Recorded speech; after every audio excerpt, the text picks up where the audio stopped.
हम सभी जानते हैं कि जन विश्वास अभियान अपने आप में एक बड़ा सार्थक, सकारात्मक और महत्वपूर्ण अभियान है। इसके 3 सप्ताह पूरे हो गए हैं और माननीय मुख्यमंत्री जी के साथ साथ सभी मंत्रीगण भी शुक्रवार के दिन फील्ड पर उतर रहे हैं, जनता की समस्याओं का समाधान कर रहे हैं, उनसे संवाद कर रहे हैं। मुख्यमंत्री जी स्वयं 3 जिलों में छिंदवाड़ा, बड़वानी और टीकमगढ़ इनमें सम्मिलित हो चुके हैं। इस बार चूंकि रक्षाबंधन का पर्व 28 अगस्त यानी शुक्रवार को है और उसके अगले शुक्रवार को 4 सितंबर को जन्माष्टमी का पर्व है, तो माननीय मुख्यमंत्री जी ने यह कहा है कि चूंकि दोनों पर्व पड़ जाएंगे तो इसलिए रक्षाबंधन के अगले दिन और ऐसे ही जन्माष्टमी के दूसरे दिन यानी 28 के बदले 29 को और 4 के बदले 5 सितंबर को ये जन विश्वास अभियान का कार्यक्रम किया जाएगा और सभी मंत्रीगण इसके अनुसार ही अपने कार्यक्रम निर्धारित करें, यह भी निर्देश उन्होंने दिए हैं। मध्य प्रदेश में निवेश को लेकर जो माननीय मुख्यमंत्री जी ने पहल की थी उसके बहुत सार्थक परिणाम सामने आ रहे हैं। पिछले 2 महीने में पीथमपुर में औद्योगिक निवेश की बड़ी महत्वपूर्ण सौगातें मिली हैं।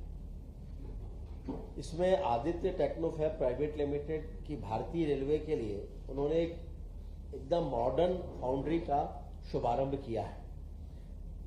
लिगोंग इंडिया लिमिटेड के नए मैन्युफैक्चरिंग प्लांट के विस्तार का भी शिलान्यास इन्हीं 2 महीनों में हुआ है और किसान इरिगेशन की जो 4थी मैन्युफैक्चरिंग यूनिट है वो भी मध्य प्रदेश में है, उसका भी लोकार्पण हो गया है। इसी प्रकार अगस्त महीने में पीथमपुर के स्मार्ट इंडस्ट्रियल पार्क में 850 करोड़ रुपए की निवेश की 2 अत्याधुनिक इकाइयों का भी शुभारंभ हो गया है। ग्वालियर में टेलीकॉम मैन्युफैक्चरिंग जोन में 5000 करोड़ रुपए से अधिक के निवेश प्रस्ताव और माननीय मुख्यमंत्री जी ने अहमदाबाद में जो निवेश संवाद किया था उसमें 8635 करोड़ रुपए के निवेश के प्रस्ताव भी प्राप्त हुए हैं।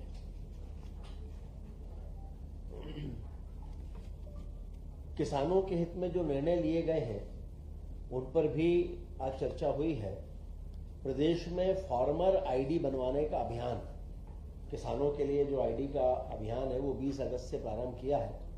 इसके लिए ना कहीं उनको भटकना पड़ेगा, ना लंबी लाइनों पर लगना पड़ेगा। सरकार के द्वारा गठित जो शासकीय दल है वे स्वयं किसानों के पास जाएंगे और उनकी फार्मर आईडी बनाएंगे। माननीय मुख्यमंत्री जी ने प्रदेश के सभी किसानों से आग्रह किया है कि जिनने भी अपनी फार्मर आईडी नहीं बनवाई है वे सभी अपनी अपनी आईडी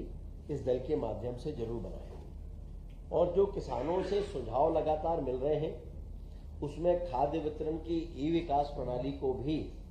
अधिक सरल और किसान हितैषी बनाया गया है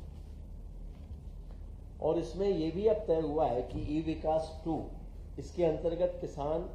अपनी इच्छा के अनुसार कोई भी एक उर्वरक बिना किसी अनिवार्य जो पंजीयन है उसके बगैर भी कोई भी एक उर्वरक खरीद सकेगा और इसके साथ ही अब व्हाट्सएप के जरिए भी उर्वरक की बुकिंग की जा सकेगी। अभी जैसा मैंने आपको बताया कि लाडली बहना को 250 रुपए तो दिए ही गए हैं, इसके साथ ही लाडली बहना योजना के अंतर्गत 1750 रुपए प्रति बहन के हिसाब से 1.25 करोड़ बहनों के खाते में 2148 करोड़ रुपए की राशि अभी ट्रांसफर की गई है। संबल योजना के अंतर्गत 9000 से अधिक हितग्राहियों को और उनके परिजनों के खाते में 203 करोड़ रुपए की राशि दी गई है और अलग अलग रक्षाबंधन से पूर्व भाई बहनों के खातों में लगभग 2351 करोड़ से अधिक की राशि दी गई है। माननीय मुख्यमंत्री जी ने यह भी कहा है कि ये सावन का पवित्र माह है, बड़ी संख्या में इसमें कांवड़ यात्राएं निकलती हैं, इनकी धूम होती है और एक तरह से ये आध्यात्मिक अभ्युदय के साथ साथ सामाजिक समरसता का भी एक बड़ा प्रतीक है, जिसमें समाज के सभी वर्ग के लोग कंधे से कंधा मिलाकर कांवड़ यात्रा में एक साथ निकलते हैं।